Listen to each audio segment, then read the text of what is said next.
তবে ইউনূস আলাইহিস সালাম যখন মাছের পেটে গিয়েছিলেন ওই সময় কি আল্লাহকে ভুলে গেছিলেন? তিনি একটা দোয়া পড়েছিলেন, সেই দোয়াটা কোরআনে আছে না নাই?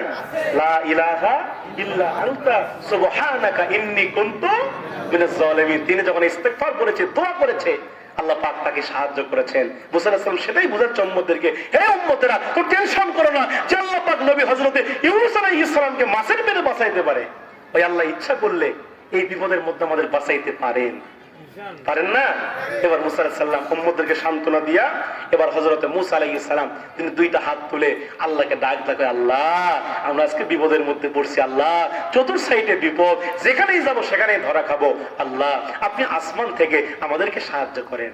আল্লাহ ডাক ডাকে, মুসা তোর হাতে ওইটা কি দেখা যায়? মুসা কয় আসা।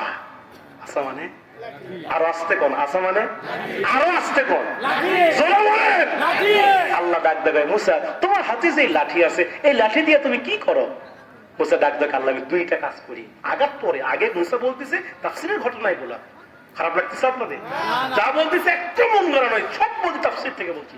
মুসা আলাইহিস সালাতু ওয়াস সালাম বলছে, আল্লাহ ডাক দেখায়, মুসা তোমার হাতে যে লাঠি আছে লাঠি দিয়ে কি করো? মুসা ডাক দেখায়, আল্লাহ আমি লাঠি দিয়ে দুইটা কাজ করি। সুবহানাল্লাহ বলবেন। আল্লাহ ডাক দেখো, এ মুসা কি দুইটা কাজ তুমি লাঠি দিয়ে করো? মুসা ডাক দেখো, আল্লাহ এক নম্বর এই লাঠি দিয়া আমি মুসা প্রত্যেকদিন বকরির জন্য পাতা পারি। সুবহানাল্লাহ কাল বাড়িটা করেন আর আস্তে কোন সুবহানাল্লাহ।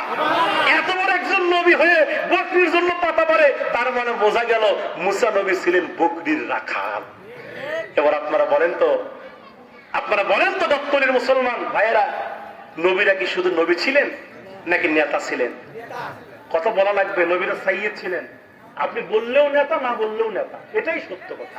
কথাকে বোঝা যায়? নবীরা কি শুধু নবী ছিলেন না নেতা ছিলেন? আরে ওই কওমের নেতা, ওই গোত্রের নেতা, ওই জাতির নেতা। আল্লাহু আকবার বলেন।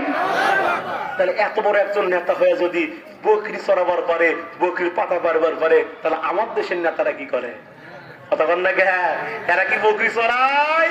এই 16 বছর 17 বছর ধরে কত নেতা দেখলাম, বকরি চড়ান তো দূরের কথা, এই নেতাদের খাতের তলে তেলের বোতল আর চালের বস্তা পাওয়া যায়। আমার দেশের নেতাকে সাইজে অন্যরকম। ওরে বাবা, হাইব্রিড জাতের নেতা, মোসের হাইব্রিড।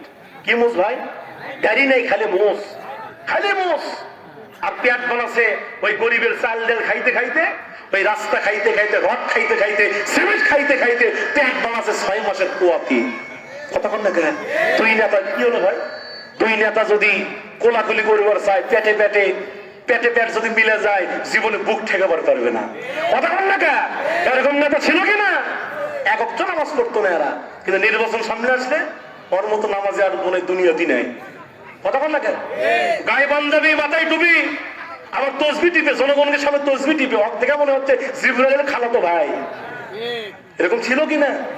সামনে জনগণের সামনে মাইক পাইলেই বলতো, ভাইরা আমার, বোনের আমার, যদি আপনারা আমাকে নির্বাচিত করেন, আমাকে জয়যুক্ত করেন, আপনাদের ওইটা করে দেব, আপনাদের সেইটা করে দেব, প্রয়োজন হলে সব করে দিব রড দিয়ে। কি দিয়া ভাই? কিন্তু নির্বাচিত হওয়ার পরে এই নেতারা জনগণকে রড দেয় না, খালি রডের বোতলে একাওয়ালা বাঁশ ঢুকায়। ঠিক না? এইরকম নেতাকে আমরা আর দেখতে চাই যেই নেতা বলবে নামাজকে বাধ্যতামূলক করো, যাকাত ভিত্তিক অর্থনীতি চালু করো, যেই নেতা বলবে সৎ কাজ চালু করো, অসৎ কাজ বন্ধ করো, আল্লাহর কোরআনের বিধানকে বাস্তবায়ন করো, এরকম নেতাকে আমরা দেখতে চাই কিনা? আমরা চাই কিনা? আমার মুসলমান ভাইরা, আমার বাংলাদেশে কত তন্ত্র কত মন্ত্র আমরা দেখেছি, কোন তন্ত্র মন্ত্র দিয়ে এই জাতির ভাগ্যের পরিবর্তন হয়নি। এই জাতির ভাগ্যের পরিবর্তন করতে গেলে আগামীর পার্লামেন্টে আল কোরআনের বিধান লাগবে। ঠিক কিনা ধরে বলেন? এই বিধান সবাই চাই আমরা। কথা বল না কেন? আওয়ামী লীগ চায়, বিএনপি চায়, জামাত চায়, চরমনাই চায়, জাতীয় পার্টি, সবাই চায়, কারণ সবাই কি মুসলমান। ঠিক কিনা বলেন? এই কোরআন কোন দলের কিতাব? কোন দলের কিতাব? আমাদের মূল পরিচয় আমরা জামাত ইসলামী নয়, আমাদের মূল পরিচয় আমরা বিএনপি নয়, আমাদের মূল পরিচয় আমরা চরমনাই নয়, আমাদের মূল পরিচয় আমরা হলাম মুসলমান। আমরা কি মুসলমানের সন্তান। রাজনীতির উপরে থাক, ওইটার দিকে আমি যাব না, কিন্তু আমরা মুসলমানের সন্তান। আমি মুসলমান, আমার বাপ মুসলমান, আমার দাদা মুসলমান, আমার 14 গোষ্ঠী মুসলমান। মুসলমান হিসাবে আপনার দায়িত্ব হচ্ছে কার বিধান মানা? যিনি পাঠাইছেন তার বিধান চলবে। কথাকে ভুল আছে? কথাকে ভুল আছে? আলাহুল খলকু ওয়াল আম, সৃষ্টি যার, বিধান চলবে যে আল্লাহ আমাদের সৃষ্টি করেছেন। আমার একদিন ওই আল্লাহর কাছে যাওয়া লাগবে না? আমরা মরবো না? বলেন তো, মরবো না? আমরা কি চিরকাল থাকবো দুনিয়াতে? আমরা মরে যাবো, আবার সেই রবের কাছে আমাদেরকে যেতে হবে। এই জন্য আল্লাহর বিধান বাস্তবায়িত হয়ে গেলে এই দেশে আবার শান্তি ফিরে আসবে। কথা বলেন ঠিক কিনা? আমি আলোচনাকে চালাবো না, শেষ করে দেবো? শেষ করে দিই এখন।